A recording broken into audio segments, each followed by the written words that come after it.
suite, le journal Berthe Melsan.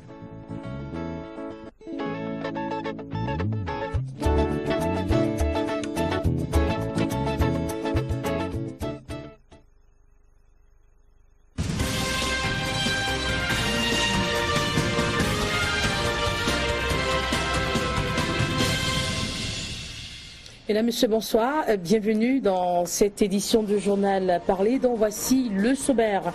L'or blanc se ferait-il rare au niveau de la société cotonnière de Ndali alors qu'on est en pleine période d'égrenage? Info Intox, nos équipes du Borgo à Libori ont mené l'enquête. Et puis, autonomisation des femmes, autonomisation de l'humanité imaginée. Vous le savez, c'est le thème de la Journée internationale des femmes, édition 2015.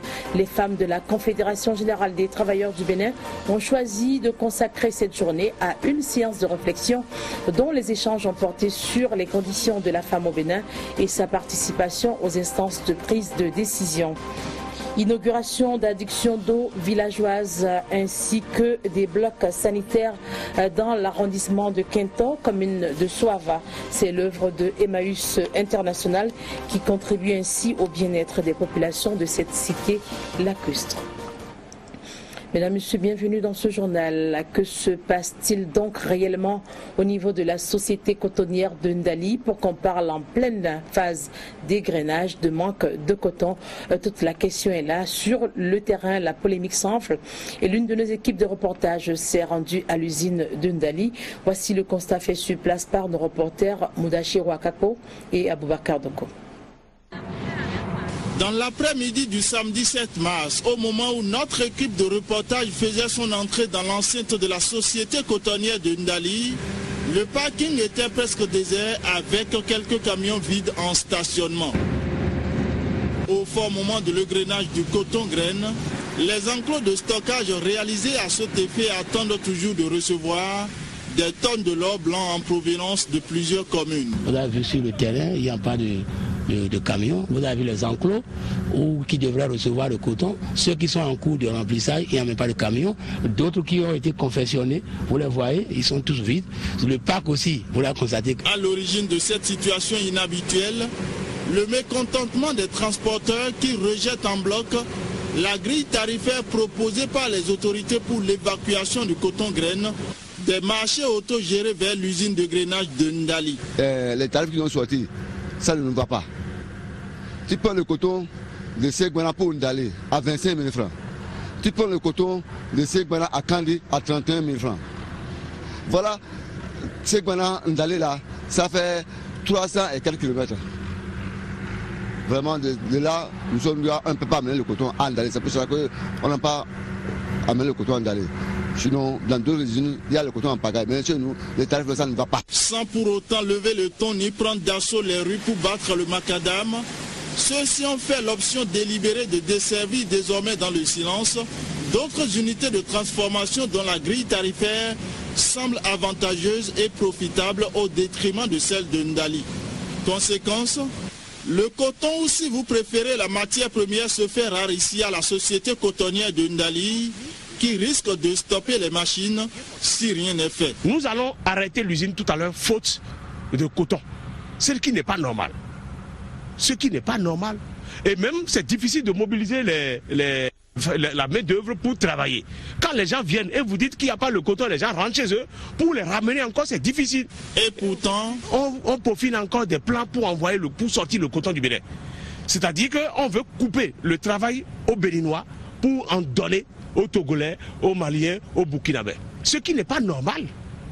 La belle preuve, ils n'ont pas mis tout en place pour permettre aux usines de bien fonctionner. Partant du constat selon lequel le parking des usines Sodeco 1 et 2 de Parakou et même d'ailleurs sont inondés de camions bien chargés de coton, l'équipe de supervision de la société cotonnière de Ndali parle aujourd'hui de montage savamment orchestré et interpelle les autorités ayant en charge la gestion de cette filière. Pour nous, c'est absurde, quoi.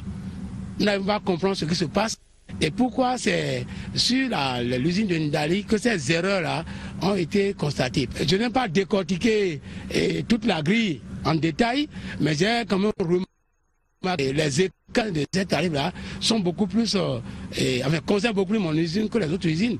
Le travail de coton, ça ne s'improvise pas. C'est une affaire de flair. Et tout se fait dans un laps de temps. Lorsque vous commencez, vous devez finir. Si ça ne va pas quelque part, ça bloque la chaîne. S'il y a des problèmes de tarifs, s'il y a des problèmes sur le terrain, ils doivent rapidement organiser une mission pour sensibiliser les transporteurs et corriger les tarifs. Encore que nous parlons déjà de coton mouillé. Il faut sensibiliser les producteurs. Ce n'est pas de rester à Cotonou pour dire qu'on est en train de faire du coton. C'est ça le problème. Ils n'ont qu'à faire ce qu'ils doivent faire. Et s'ils demandent, s'ils ne savent pas, ils n'ont qu'à demander, on va leur dire comment ça se fait. Et pendant que nous étions encore sur les lieux, le directeur général de la Sonapra, accompagné d'une forte délégation, vient aux nouvelles. Après de longues discussions suivies de la visite guidée des différents compartiments de l'usine, Idrissou Bako est reparti avec l'assurance de prendre immédiatement des dispositions pour corriger le tir, afin d'éviter de créer une rupture mécanique au sein de cette unité qui est en mesure d'égrener 400 tonnes le jour si toutes les conditions sont réunies.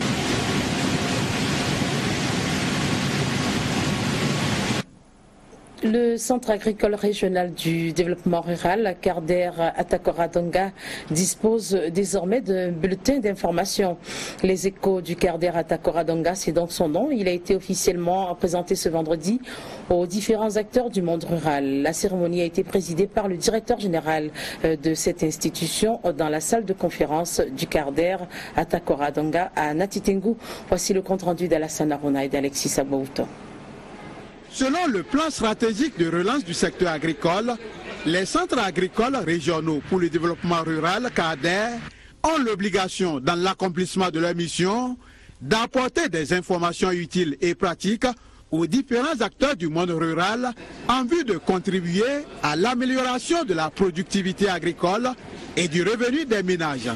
Une telle mission ne saurait atteindre ses objectifs sans un plan de communication fiable, d'où la création de ce bulletin d'information, objet de cette cérémonie de lancement. Les échos du Carder Atakora-Donga se veut être un canal d'information, mais aussi de partage des expériences réussies des producteurs et de tout autre acteur intervenant dans le milieu agricole dans notre région. La création de ce bulletin fait partie des nombreuses actions entreprises pour imprimer une nouvelle dynamique à l'institution. Il s'agit entre autres d'améliorer des performances des différentes entités du Carder Atakora-Donga et des secteurs communaux pour le développement agricole SCDA. Rendre visibles les actions et les résultats obtenus.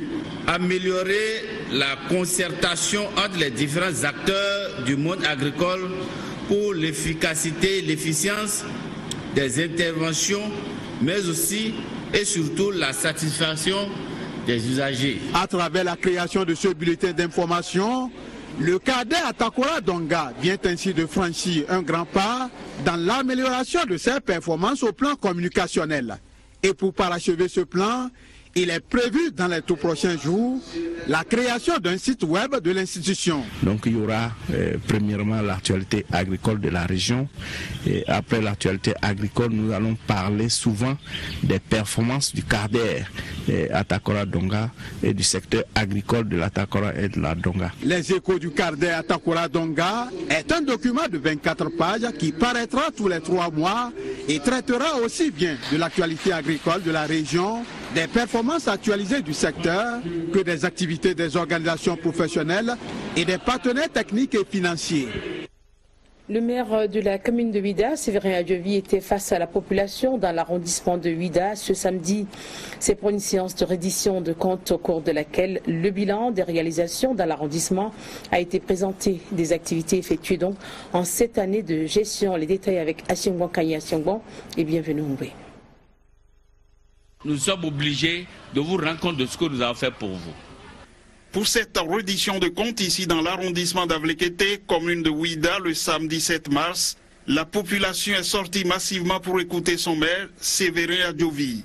Un maire qui, ensemble avec le conseil communal et en 7 ans de gestion, a beaucoup apporté à cet arrondissement en matière de réalisation.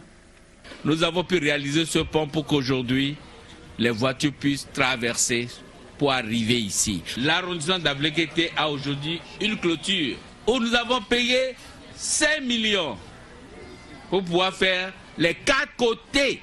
Nous avons aussi réalisé au niveau de l'arrondissement de Avlekété les travaux d'extension, les travaux d'aménagement de la piste d'accès au niveau de la conservation de la biodiversité que nous avons réalisé au bord le bord de la plage, entre la plage et les lagunes. Ça a été fait grâce à la mairie au conseil communal de Ouidah. L'arrondissement a bénéficié également de la construction d'une bibliothèque, de modules de classe, de latrines, de marchés, d'embarcadères. Un bilan qui a fasciné les autochtones. Dans les grandes lignes de ce qu'il a réalisé dans l'arrondissement d'Avlekété, je vois que le maire est une personne rompue à la tâche. Il veut aider notre village. Quand je prends l'exemple du pont sur lequel vous avez passé pour être ici, avant le village était presque enclavé, je veux dire. L'arrondissement est consort. Nous n'allons pas citer tout ça. Néanmoins, on a senti que le maire a la volonté, la vigueur de nous aider à aller en avance à Avlekété. L'arrondissement d'Avlekété, autrefois enclavé et accessible à pirogue, s'ouvre aujourd'hui sur le monde et le conseil communal de réaffirmer son engagement à poursuivre ses actions de développement. Là, vous l'avez rectifié de vous-même. La reddition des comptes concernait plutôt l'arrondissement d'Avlekété dans la commune de Ouidah. Les membres de la Commission nationale des femmes de la CGTB ont célébré la Journée internationale de la femme ce dimanche à Cotonou. C'est à travers une journée de réflexion sur les conditions de la femme au Bénin et sa participation aux instances de prise de décision. Les détails avec Tanguy Agoy et Moufid Sabouran. À la Confédération générale des travailleurs du Bénin, on a opté pour une journée de réflexion pour célébrer la femme en ce 8 mars. Et les travailleuses des structures syndicales affiliées à cette confédération se sont mobilisées pour la cause parce que visiblement, leur situation actuelle du point de vue politique et même syndical présente un visage très peu satisfaisant. Nous avons 4 femmes dans l'actuel gouvernement du président Yahi, 8 femmes sur les 83 députés de la 6e législature, une femme sur les 77 maires de communes, 60 femmes sur les 1420 élus conseillers et aucune femme secrétaire générale de centrale syndicale des travailleurs. La femme est elle-même responsable en partie de sa situation. C'est la position du premier responsable de la CGTB qui trouve que les femmes elles-mêmes prêtent flanc à des habitudes et comportements qui confinent la gente dans les seconds rôles. La journée internationale des femmes, les gens fêtaient ça jusqu'au 31 mars. Les gens fêtaient la journée internationale des femmes de 8 mars là, en avril. Et vous acceptez de jouer ce rôle-là. Certains de vous, dans les sociétés et autres, acceptent de jouer ce rôle-là. Au cours de cette journée de réflexion, les membres de la Commission nationale des femmes de la CGTB vont réfléchir sur le thème retenu à leur niveau. Il s'intitule « La participation des femmes aux instances de prise de décision, facteur de développement ». Une série d'activités initiées par les femmes engagées de l'Union des confédérations syndicales Nouvelle Éthique dans le cadre de la célébration du 8 mars, Journée internationale des femmes. D'abord une marche au parti de l'église Saint-Michel de Cotonou avec comme point de chute la bourse du travail et puis le volet scientifique fait de communication sur des thématiques qui touchent à la protection des femmes. Thème central de cette causerie débat, il est temps de compter avec nous. Le point avec Herman Agnambosso et bienvenue. De l'église Saint-Michel de Cotonou à la Bourse du Travail, l'itinéraire emprunté par les femmes engagées de l'Union des confédérations syndicales Nouvelle Éthique a révélé l'importance du 8 mars en milieu syndical.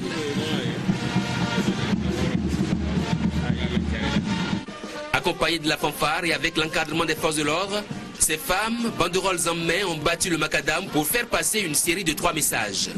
Il est temps de compter avec nous, c'est le message inscrit au fronton de cette marche des femmes engagées. Ce qu'elles considèrent comme une victoire de leur confédération syndicale, c'est la récupération de l'allocation d'incitation à la fonction enseignante. Mais elles plaident aussi en faveur d'une maternité protégée. La majorité des femmes, en voulant donner la vie, elles trépasse. On fait la césarienne aujourd'hui gratuitement, mais il reste beaucoup à faire. Rectifier une convention pour que désormais toutes les dispositions soient prises. Nous pouvons compter avec les femmes, ça veut dire quoi? Tout ce que nous devons faire aujourd'hui, hommes, femmes, jeunes et vieux, il faut compter avec la présence des femmes partout. Une procession à forte dose de démonstrations de danse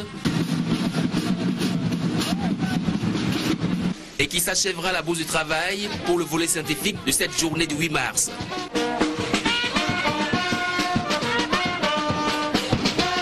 Thème central de cette journée, il est temps de compter avec nous. Les femmes travailleuses seront également entretenues sur les instruments de leur protection juridique après un aperçu rapide de l'historique du 8 mars. Mais quelle est cette dame-là qui décide de faire bouger les choses? Quelle est cette dame qui décide de mobiliser les femmes? Quelle est cette dame qui décide de faire en sorte que le statu quo puisse bouger, qu'on puisse reconnaître à la femme ses vraies valeurs, sa vraie dignité en tant que personne humaine? Et cela lui a coûté la vie. Clara a été assassinée le 20 juin 1933.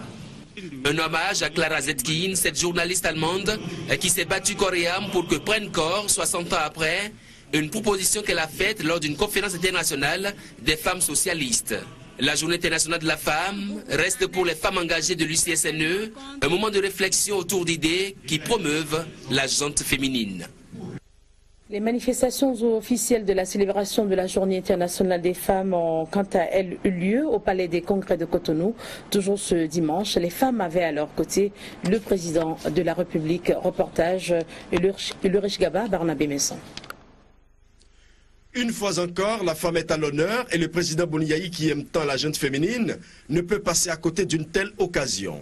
Pour cette spéciale 20e journée consacrée à la femme, le chef de l'État rehausse de sa présence les manifestations officielles. Un véritable moment de réflexion.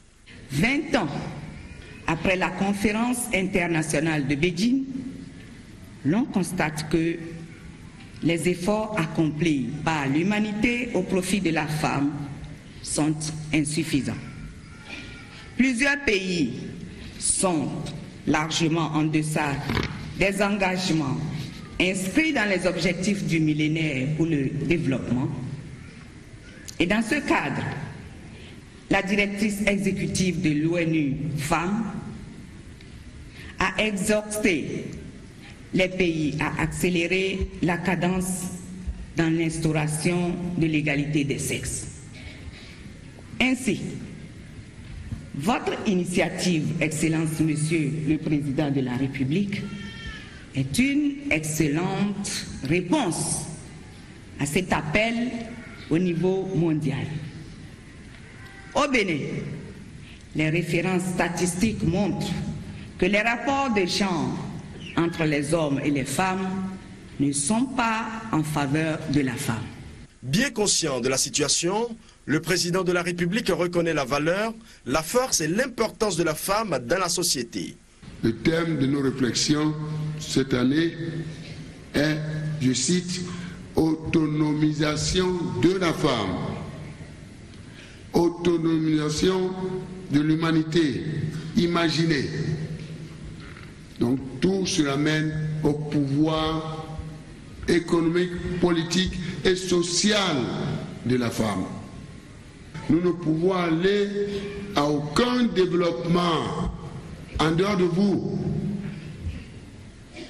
Vous représentez dans la plupart de nos pays, en tout cas en Afrique, plus de 50%, au Bénin ici, peut-être 52%, 53%.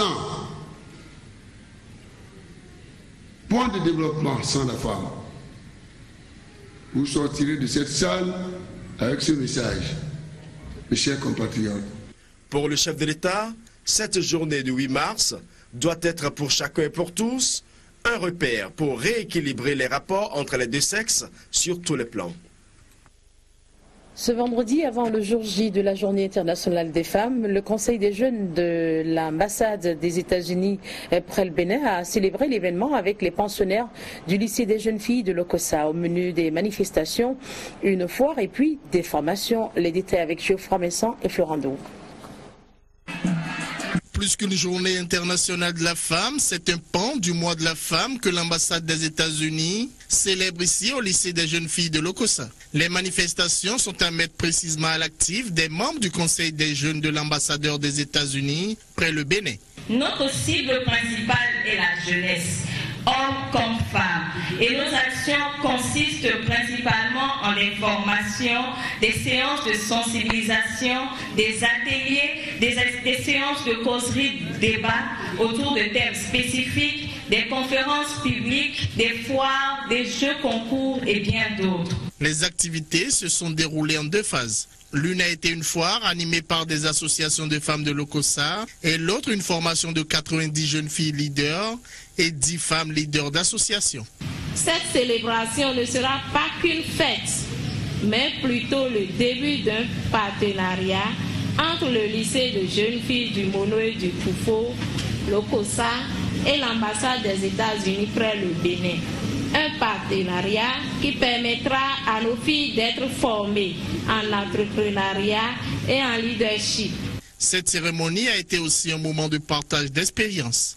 En partageant une petite partie de mon histoire, de ma vie avec vous, c'est parce que mon message cet après-midi est de vous faire comprendre que vous pouvez réussir individuellement et développer le Bénin malgré les difficultés si vous pouvez déterminer à le faire. Outre l'éducation, il a été question de la pratique du sport, raison pour laquelle des ballons de football ont été offerts aux pensionnaires du lycée. Rendons-nous à présent à Tignenti, dans un village de l'arrondissement de Perma, commune de Natitengu. C'est pour partager ensemble le quotidien de cette femme cultivatrice. Vous allez le constater entre les travaux ménagers, le champ, son travail de revendeuse. Les journées de cette femme sont en pleine et remplies. Alassane Aruna pour le constat. Balayer la cour, faire la vaisselle, ensuite la corvée d'eau, puis administrer les premiers soins aux enfants avant leur départ pour l'école. Ce sont là les premières tâches domestiques qui marquent chaque matin le quotidien de Dame Marie, elle qui est cultivatrice à Tignenti, une localité de l'arrondissement de Perma, commune de Natitengu. Âgée de 37 ans et veuve depuis 3 ans, après 22 ans de mariage, elle est aujourd'hui mère de 4 enfants qui sont à sa seule charge. Chaque matin, elle est la toute première à se lever pour faire face aux différentes activités ménagères. L'accès au crédit, à la terre et l'eau sont autant de problèmes qui sapent ses efforts. Dans le cadre de la Journée internationale de la femme et pour profiter du mois de la femme lancé par Vlisco, les 3 nominés de Vlisco, Huguette Bopé Nyakaja, Chantal Sylvie Tchakpé et Ghislaine Fagon, n'ont pas voulu rester en marge de cette célébration. À travers des interviews, elles se sont adressées au public et pour leur parler du 8 mars et puis des activités qu'elles comptent organiser à l'intention des femmes. Elles invitent aussi les uns et les autres à leur accorder leur vote pour que l'une d'elles, dans